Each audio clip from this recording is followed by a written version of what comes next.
Hi, I'm Irini. I'm going to be showing you how to make an iconic Greek dessert called baklava.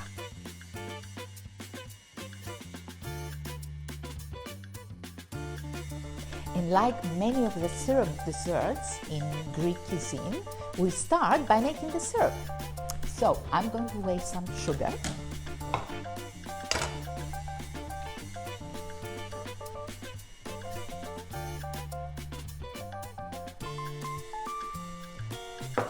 To which I'm going to add water.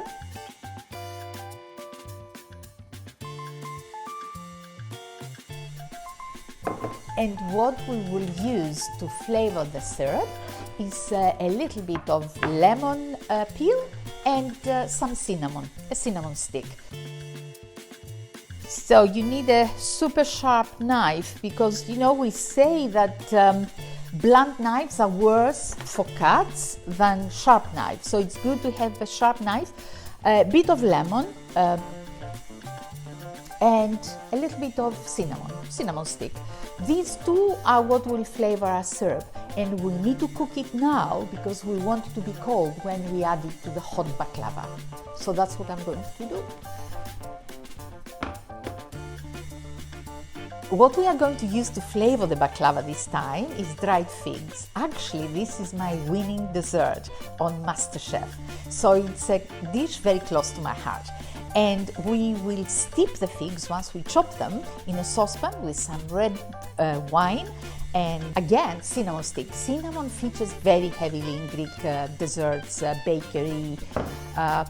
Greek cuisine is a very simple cuisine, but it relies very heavily on the few spices we use, the few fresh herbs like this beautiful rosemary, lemon, the very good olive oil. So that's very simple things will create a delicious dessert.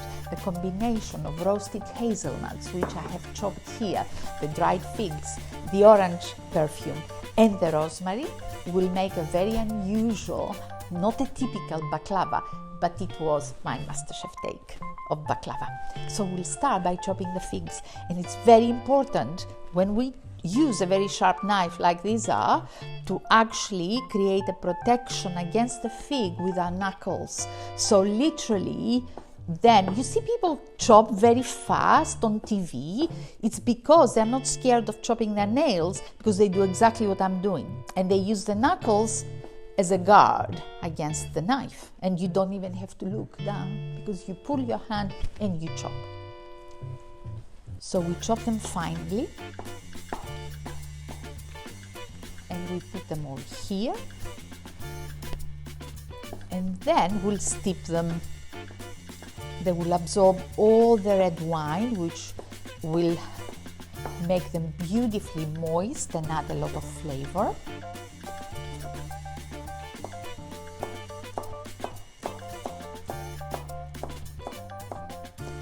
So nice chopping very fine little herbs and things with a sharp knife. I love my knives and I invest in lots of different ones. So we don't need a lot, but this will add lots of flavor.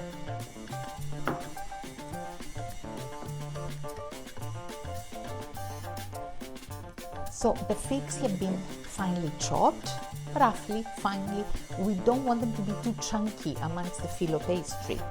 And what we will do is cook them on a soft boil together with the wine. The red wine will help them soften, obviously, and not go dry. The figs will absorb all the wine, so they'll become really nice and sticky. We'll use a little bit more cinnamon and some more orange peel. And that will go on the hob and cook for about 10 minutes on a soft boil.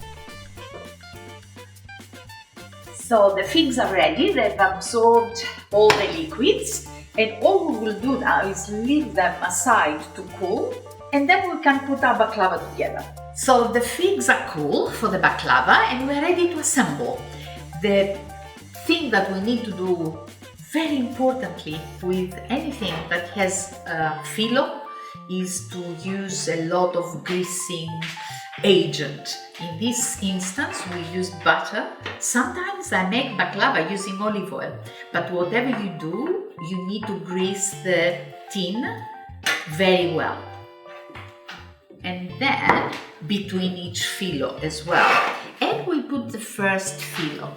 Now, when you buy phyllo, sometimes it can, depending on the freshness or as you handle it, it's very sensitive. This is actually beautiful phyllo. It may break a little bit. Don't worry, you can hide everything when you put the layers together.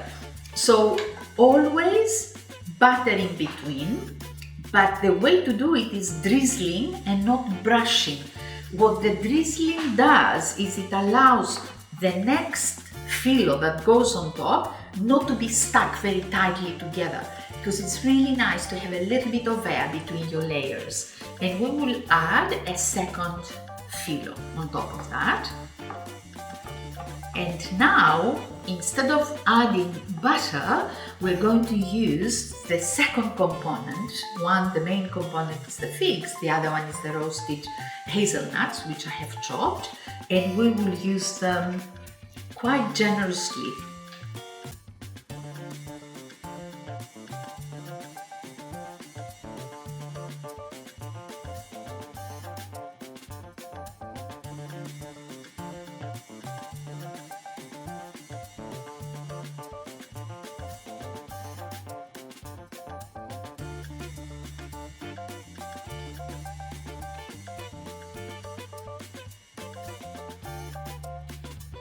One thing that I will add to the figs, now that they are cold, to give that third element, a little bit of the freshness and the resinous flavor of our herb, is a little bit of rosemary that we chopped earlier. So before I use the figs, I blend in a little bit of rosemary. And now at this point, we are ready to use the fig layer. Make sure that you spread it quite well with not many bumps and lumps.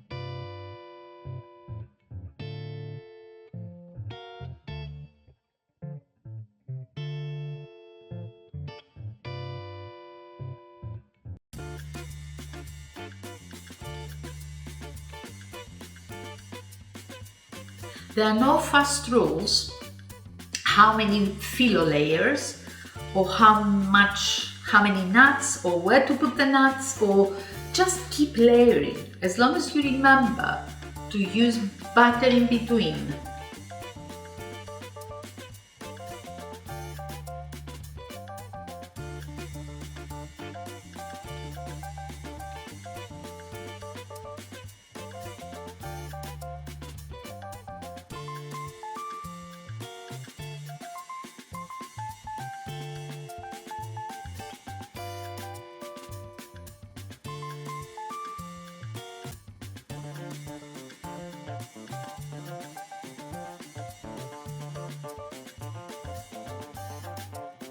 So we will cover the last layer like this, and then you have a choice. You either try and put all this phyllo back into your tin like this, or if you don't want to eat a lot of phyllo, is to use scissors and actually cut this, and then you don't have a lot of phyllo in your baklava. It just cuts perfectly. We will use the last layer of our phyllo to make it look pretty, so don't worry about those cuts.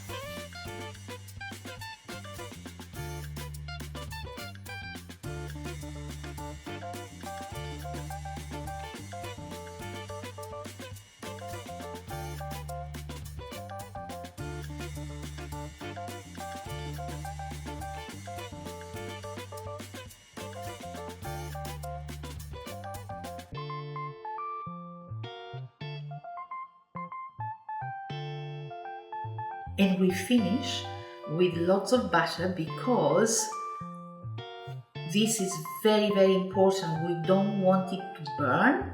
We want it to be beautifully crispy and caramelized in a way.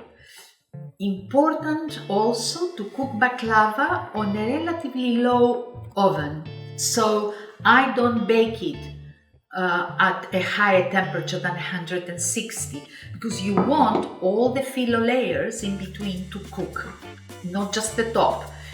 And sometimes if you think the top is browning too much, you can cover it with a bit of baking parchment or kitchen foil and continue cooking until you lift a little bit and you make sure that every layer is cooked properly. One last thing we need to do before we put it in the oven is cut it. Before we cut the baklava, however, it's very, very good to give it a bit of moisture. You may think it's counterintuitive, that it's wrong, it's strange, but actually it will create a little bit of steam and it will help cook it without burning it. And now, because I will cut it, it will actually seep through the center of the baklava. So good to have a good sharp knife. You can do different shapes, but I am going to cut the way I intend to serve the baklava for the dessert. And now we'll cut them in triangles. It will be very difficult to cut it after it's cooked. I would say almost impossible. It will just crack everywhere. So you really need to cut the baklava while it is soft and easy to cut like this. We'll put it in the oven for 45 minutes, check it, and cook it a little bit more if necessary.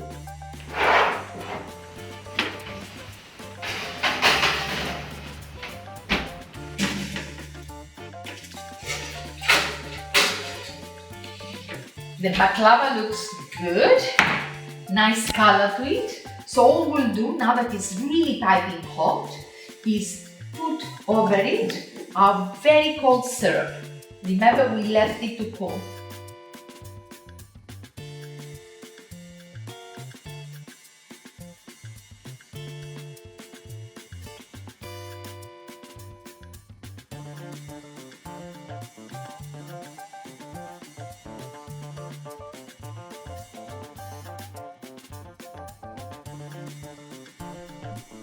The baklava has been cooked and has come out of the oven, absorbed the syrup nicely, so that's ready to go. Here I've got some mascarpone and double cream with a bit of icing sugar, and I will give it a good whisk. So that's nice and thick, because we will take some of that and make a quenelle.